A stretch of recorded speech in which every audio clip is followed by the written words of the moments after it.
Ito po ay real talk. Salamangka sa boto ni Juan.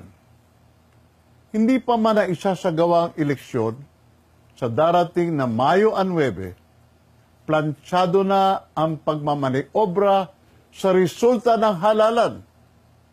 Hindi itong isang haka-haka o paninira, kundi isa itong katotohanang mangyayari sa halalan dahil ang ilalahad ko dito ay mismong ginawa ng isang mataas na sekretary sa palasyo.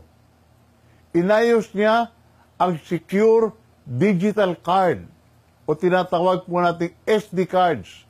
Pabor kay Grace po. Pero nalaman ito ni Mar Rojas at inireklamo siya kay Aquino. Nagkaroon ng komprontasyon at pinalitan muli ang mga Secure Digital Card o SD card sa loob ng PCOS machines. Sa ngayon, ang mga bagong Secure Digital Card o SD cards na gagamitin na sa buong bansa ay pabor na kay Mar Rojas at sa LP candidates. Ito po ang normal na proseso sa canvassing ng eleksyon. Ang boto sa mga balota ay binabasa at sinusuma total ng VCM PCOS machine sa presinto at pagkatapos ay dapat na direktong itatransmit papunta sa tinatawag na work file server sa kada munisipyo o city hall kung saan ay pinagsasama din ang suma total at pagkatapos ay pinapadala naman sa transparency server kung saan inire-release ang resulta sa media at publiko. Pero may tatlo pang paraan sa pandaraya ang natitira pa sa sindikato ng COMELEC.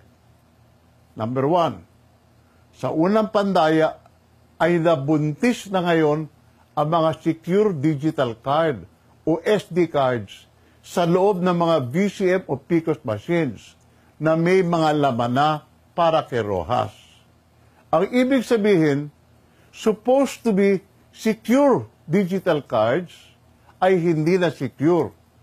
Ito ang unang ginawa ng isang mataas na sekretary sa palasyo na inireklamo ni Rojas kay Aquino.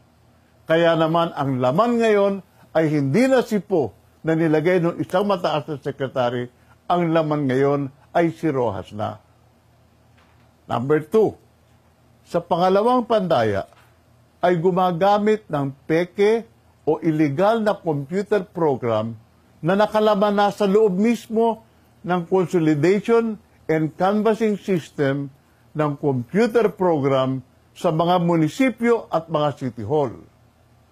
Sa canvassing and computation ay magbibigay ng karagdagang boto kay Rojas at sa LP national and local candidates.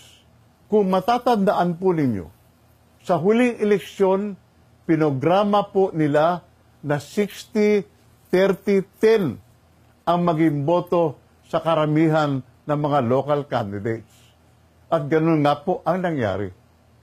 Ang ikatatlong pandaya ay ang paggamit ng isa pang peking computer program na magpapadala ng peking resulta sa tinatawag na transparency server na magpapakita nitong peking resulta sa media at sa publiko.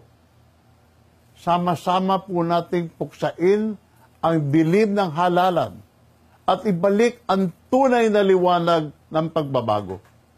Kaya eto, gawa na ang tunay na script ng halalan. Gawa na ang lahat. The three kinds of cheating are in place and ready to happen. As God is my witness, I am telling you, sinasabi ko po sa inyong lahat, isang katutak na dayaan po ang kalaban natin dito sa eleksyon. Above all, people must know this. And in God's infinite wisdom, He will provide. Makibahagi sa eleksyon, subalit buksan ang paningin, buksan ang pag-iisip, buksan ang damdamin. Maging makadiyos, makatao, makatarungan. Ipagdasal ang pagparating ng isang malawak na revolusyon na may kapayapaan na walang gulo. So help us, God. Ito po ay real talk. Salamangka sa boto ni Juan. Hindi pa man na isasagawa ang eleksyon sa darating na Mayo 9, planchado na ang pagmamaniobra sa resulta ng halalan. Hindi itong isang haka-haka o paninira, kundi isa itong katotohanang mangyayari sa halalan dahil ang ilalahad ko dito ay mismong ginawa ng isang mataas na sekretary sa palasyo. Inayos niya ang Secure Digital Card o tinatawag po nating SD cards. Pabor kay Grace po. Pero nalaman ito ni Mar Rojas at inireklamo siya kay Aquino. Nagkaroon ng konfrontasyon at pinalitan muli ang mga Secure Digital Card o SD card sa loob ng PCOS machines. Sa ngayon, ang mga bagong Secure Digital Card o SD cards na gagamitin na sa buong bansa ay pabor na kay Mar Rojas at sa LP candidates. Ito po ang normal na proseso sa canvassing ng eleksyon. Ang boto sa mga balota ay binabasa at sinusuma total ng VCM PCOS machine sa presinto sa loob ng mga VCM o PCOS machines na may mga laman na para kay Rojas. Ang ibig sabihin, supposed to be secure digital cards ay hindi na secure. Ito ang unang ginawa ng isang mataas na sekretary sa palasyo na inireklamo ni Rojas kay Aquino.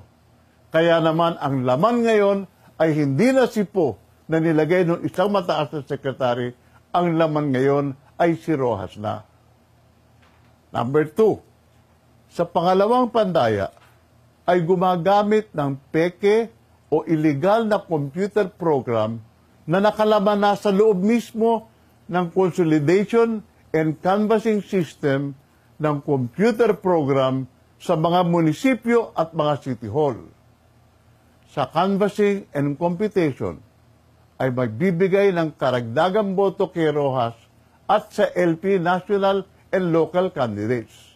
Kung matatandaan po ninyo, sa huling eleksyon, pinograma po nila na 60-30-10 ang maging boto sa karamihan ng mga local candidates. At ganun nga po ang nangyari.